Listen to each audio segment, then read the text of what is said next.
Welcome to Tyrannosaurus Riffs. My name is Brandon, and this week we're celebrating 1 year of content creation.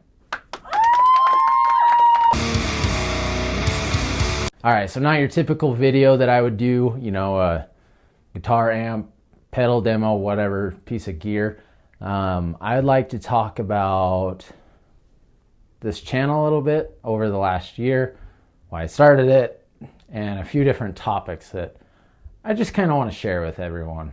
There are going to be chapters down below, so if you want to skip around to the different topics, feel free.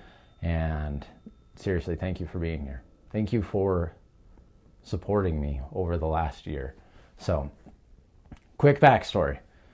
2022, end of the year, I'm looking for a second tube amp as I'm trying to work out a band, and I'm checking out some videos from Fluff Ola on the EVH Iconic. And the more videos I watched on that, I was like, I like these two guys, and I really like Aggiefish Hunter. I was like, man, that seems like fun. If this band thing doesn't work out, I'm really going to move into the content creation and try my hand at that. Because I'm 34 years old, I'm gone 60 hours a week for work, so scheduling a band is really hard. Not just my schedule, but trying to fit 4 or 5 other people's schedules, along with, being married and having 3 kids. It's really hard to find the time to make that work. So obviously I'm doing this channel, so that didn't work out. I am working on a project with the drummer, but we'll talk about that some other time. So at the end of 2022, I was like, I'm gonna start looking into this content creation YouTube thing. And March rolls around. I buy a couple amps, buy a computer. I don't know what I'm doing. I'm just kind of trying to figure out online what I need. And I'm like, I'm gonna do this. So I start thinking about it. I'm like, what kind of videos do I want to do? I really want to do a lot of guitar demos, which are awesome. But for my first video, I chose this one, 20 Schecters, 1 riff. Now, if you've seen this video, I look like I'm going to throw up whenever I'm speaking in it. One of the camera angles was wrong. It wasn't wrong. I had the setting wrong because I didn't understand it. So some of the back and forths are not as clear as other angles. Audio was okay for my first time. But, without diving into all of it, going to that video to any of my more recent ones, I think I've come a long ways in 1 year. And I think it's important when you're working on something to recognize and celebrate that kind of stuff for yourself. Small victories. This whole YouTube thing, it's not a sprint. This is a marathon. And I really learned that the hard way. So July 5th last year was the release of that video. I released that video, got a couple subscribers, did not get near the views I thought it would get. I thought I'd get like 500. I don't even think it has 500 today, but that's okay because I didn't know what I was doing. No one knew who I was. That's okay. And you know what? I'm sorry, but it was 20 Schecters, 1 riff. There was 15 different bridge pickups, but that video kind of changed my perspective on pickups a little bit. I do think they sound different, but they're not as different as I thought. So even though all my Schecters, dang near all of them, had a different bridge pickup, I couldn't blindly tell you which one's which, other than a couple that stood out. The Dimebucker really stuck out to me. The Fishman Modern stuck out on the Schecter ball sack guitar, and I can't even remember which other one, stuck out a lot. So kind of took a different direction. I'm not doing a lot of pickup related stuff, but after a couple weeks of that video being out and really not getting views, I was really disappointed because within a couple hours too, I got a really kind of pretty rude comment from someone I don't even know, and that's okay. We're going to address rude comments and people here in a couple minutes. But that video didn't get the traction I thought it would get. I thought it was really cool. I spent 18 hours I knew it wasn't what I wanted it to be, but I also knew that if I worked on that specific video any longer, I was just going to be done. I was so sick of working on that one. There's a lot that goes into this. You know, a 10, 15, 20-minute video can take anywhere from 6 to 9 hours. And that's set up to filming, to working on the little mixes, to trying to put the video together. It's a lot of work. And audio is a whole nother story too. It's not too, well, voice audio. Let me clarify that. I kind of scared myself off last July. So I don't like speaking in front of a camera. I think I've come a long way on that, and I feel pretty good, and I actually feel pretty normal, like I'm speaking to someone right now, versus a year ago where I'm like, hi, this is Brandon, and I'm making fun of myself right now because I can do that, because I've moved on and I've grown, and that's okay.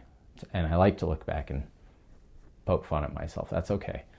So a month goes by, I'm like, okay, I gotta figure out how to talk on the camera. So I did a Floyd Rose restring, which I knew wouldn't get a lot of views. That was me trying to get comfortable. And then the next video was a Fishman pickup, which you can hear the differences on the 4 that I did. And to this day, Fishman's still my favorite. But you could not turn on a song and be like, what set of Fishman is that? I don't freaking know. Does it sound good? Then I don't really care.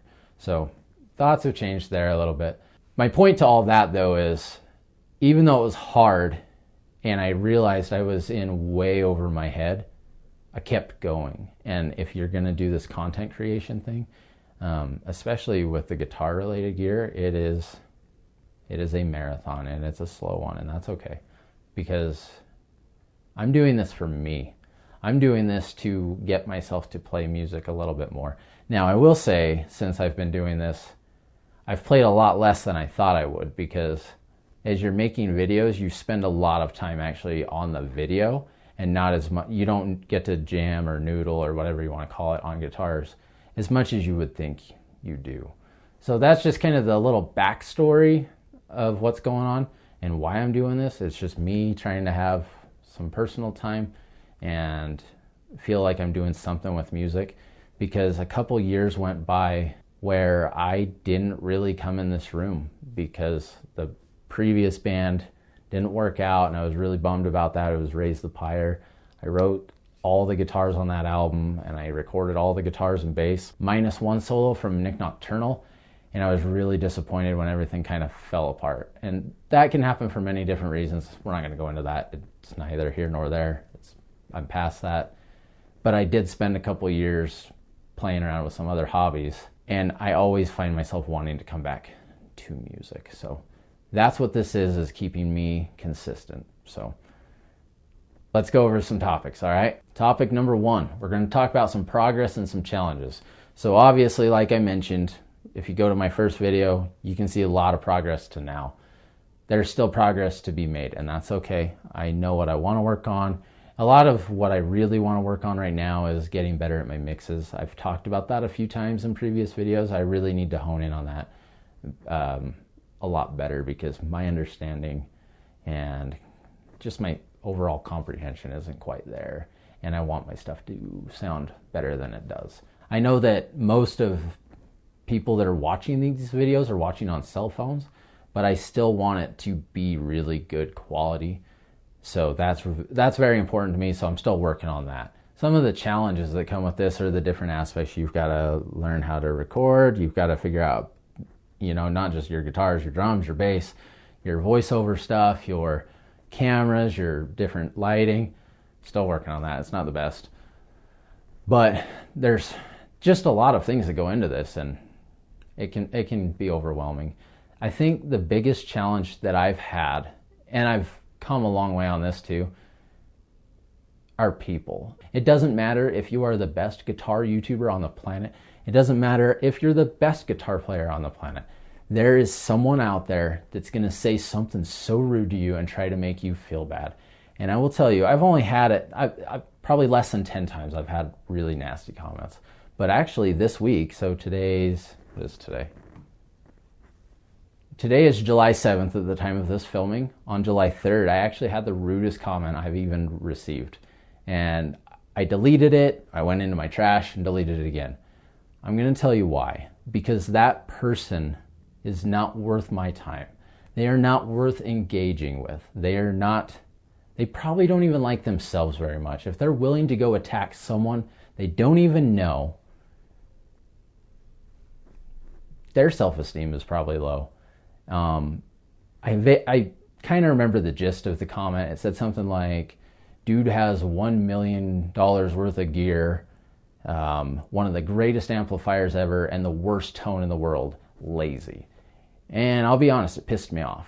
But I didn't stay mad for very long because I've had a few of those. One of them actually made me laugh. The guy said, this is the worst video I've ever seen. It made my ears bleed. And for some reason, when he said my ears bleed, that made me laugh for some reason. But this guy, I didn't even read the name because I don't want to know his name. I don't care who he is. He's not worth my time. He's not even worth me talking about right now. I'm talking about it because I want you to know that if you're looking into doing something like this, you will encounter those kind of people. It doesn't matter because not an hour later, someone else commented on another video, not the same one, and said, I love your tones so much. That's the thing. Music is so subjective. This isn't sports. We're not at the Super Bowl or, whatever sport you might like. This is music. It is subjective. Am I going to go to a doom guitar player and say, hey, how do you like my tone? How do you like my country tone? No. The country guy's probably going to, the country guy might be like, no, I hate what you're doing. Your tone is awful. Now, or vice versa, the doom guy to the country guy. It's different. And who cares? It doesn't matter. I'm a little bit tired of all the gatekeeping and all the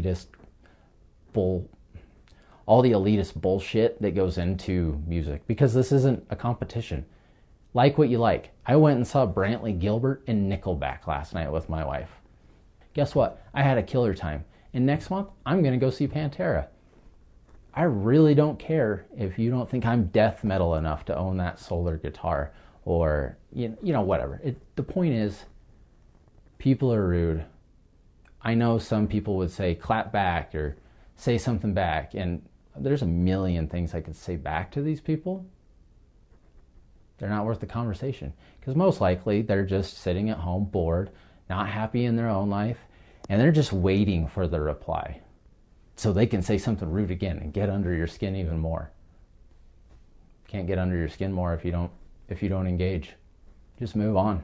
It's the best feeling ever. Am I perfect at it? No. But I'm getting better because a year ago when people would do that, I would dwell on it for days. Like, how do I make this better? To the point where in some of my videos, I wasn't even hardly speaking because a couple of people kind of harassed me about how boring I am. And I will admit, I know I'm a little bit monotone. I'm aware of that. But learning to speak to a camera in a room by yourself is challenging. So those are some of the challenges. I think the biggest one is people. But here's the thing. 5 or 10 comments does not trump the hundreds of positive comments I've had over the last year. And I couldn't be more grateful for that. All of you push me and inspire me to keep going. I love reading all that stuff. I love reading how much you love that tone, or hey, I didn't like that tone very much, but I really liked that, what you were playing right there. I've had that too, and that's fine. Constructive criticism's okay too. Like, give it to me. But if you're going to criticize me and not give me anything constructive, just move along. I'm not going to engage with you anyways. Last but not least on this topic, I preach this to my kids. I preach this at work. If you are not willing to say what you've typed in that email, that text, to someone's face, do not hit send. Don't be a keyboard warrior. Because if you wouldn't say it to someone's face, you shouldn't say it at all. Or actually just do that. Do what your mom or your dad taught you. If you don't have anything nice to say, don't say it at all. Topic number 2 is just going to be I kind of already in the backstory gave you why I'm doing this, and it's to have some time for myself and to play more consistently and to get back to writing. And that's one thing I want to do going forward this year. Now that I kind of understand the different audio and camera stuff better, I don't have to spend as much time there. it's kind of a set and forget kind of thing. This year I want to focus more on playing, on practicing and being a better guitar player and being able to be more versatile. So that's a lot of what I'm going to do there. But ultimately, I just want to play music, and the videos are for documentation, they're for fun, and they're to share my experiences with you. All right, topic number 3 is going to be on health. Now, this is kind of a weird one for me to talk about. I'm not going to go all Jim Bro on you or tell you what to do and what not to do with your health. I'm just sharing my experience with doing this channel. So after I got through like September of last year, so in the first couple months of the channel, I started kind of gaining traction on what I felt like I was doing right. Kind of around Christmas, I started realizing I was still struggling with the camera settings. I finally got that figured out in January, but I wanted to be able to put out at least one video per week. And what that made me realize is that I need more time. I get one night a week to film, and that's usually from 6:30 to 9 on a Thursday. So how do I find more time? Because I'm gone 60 hours, my kids have sports, they have school, I'm trying to make sure I still spend proper time with my wife, and I'm not just disappearing in this room, because it is very easy to lose myself down in this room. So how do I do it? Well, here's what I came up with. No one bothers you at 5 a.m. So I start getting up at 5 a.m. I need to be getting ready for work by 6:20. So that gives me an hour and 10 minutes to kind of roughly get everything, my computer set up. You know, if I'm practicing, I can, just run into an interface and use some headphones on an amp sim. Love those for that. Or edit videos, work on, different audio with headphones, which isn't my favorite. But that still wasn't enough time. So what I did is I picked up a laptop, and I've got you're going to probably all laugh at me for this, but it's how I've been able to make these videos come to life. For me, I listen to music in my car more than anywhere else, because I do have a 45-minute drive to work and home. So it's really the only time I get to listen to music on my own. So I've been mixing my audio in my car, because I know those speakers better than any other speakers. I know what I think things should sound like, so that's where I do it. I take my lunch breaks in my car and work on my mixes. So, an hour and 10 minutes every morning, and then an hour on lunch, and then on the weekends I do 5 a.m. to 8 a.m. to try and, finish putting videos together and get them out to you guys, so I can have at least one a week. It is very time consuming, and after three and a half months of that, I was not well. I was exhausted. I was becoming angry, and it's not I was angry at the videos. I'm just tired, and I started thinking about it a lot. I wasn't healthy, and I haven't been healthy for a long time. I just kind of eat a lot of garbage, and I drink a lot of energy drinks. I'm actually making a lot of changes to be better, because I think mental health and physical health go hand in hand. If I feel well mentally, I'll probably feel better physically, and vice versa. So I've changed the way I'm eating. I've changed the way I'm sleeping a little bit to make sure that I'm getting consistent sleep. And I'm actually exercising now, which it's not my favorite thing in the world to do, but I'm going to do it because I feel better since I've started doing that. And I want this channel to keep going. I want to keep growing. I want to keep learning. And for me to do that, I have to take care of myself. And I really wasn't doing that. I was just pounding 2 energy drinks a day. I'm actually energy drink free now. It's quite awesome. I'm struggling on the sugar, still trying to cut that out, but I've made a lot of changes to be better for myself, so I can try to be better for all of you. Topic number 4, the future. I want to keep doing what I'm doing. I want to play with more real amplifiers. I want to play with more amp sims, pedals. I kind of want to do some microphone stuff, but I'm not quite there yet. More speakers. I want to do more shootouts. I really like shootouts. And I want to continue to get to know people and get to grow. I've gotten to meet quite a few really cool people in real life because of this channel. I've made some really good online, friends through this, and I couldn't be more grateful for all of you. I really, I know I say it at the end of every episode or video, whatever you want to call it. I always say thank you, I appreciate your time, I'll take care, I'll see you next time, something like that. I mean that every time I say it. Every time there's a new subscriber on the channel, and sometimes my email doesn't tell me when I have a new one. I don't know why that is. But every time I see it says so-and-so has subscribed, I literally just look at it and say thank you to that person, even though they never know I said it to them. But I really am grateful, and it means a lot to me. It really is inspiring to see how many cool people there are out in the world, despite the few that suck. That's okay. Everyone's going to encounter that. But I'm going to keep doing this. I'm going to keep having fun. I'm down for ideas. I am choosing to spend a little bit less money this year on gear. I went quite a bit overboard last year, so I need to do the buy and sell thing to get more stuff, which I struggle with, because if I buy something, I buy it with the intent to keep it. But if I want to keep trying different amps and guitars, I'm probably going to have to start selling some stuff. Just due to the economic nature of things, I don't really want to spend a lot. And where I'm doing literally just one video a week because I work so much, I'm self-funded. I'm doing this on my own. I don't have any sponsors. Not one video I've done has been sponsored. And that's okay, because I'm not here to try to get sponsors and all that. I'm just here to have fun. I'm here to learn and grow and meet some cool people. So I look forward to the future. I look forward to improving this channel and making it more fun and interesting. And, you know, and speaking with all of you, I sincerely, from the bottom of my heart, I appreciate you all so much. So thanks for being here. Take care, and I'll see you next time.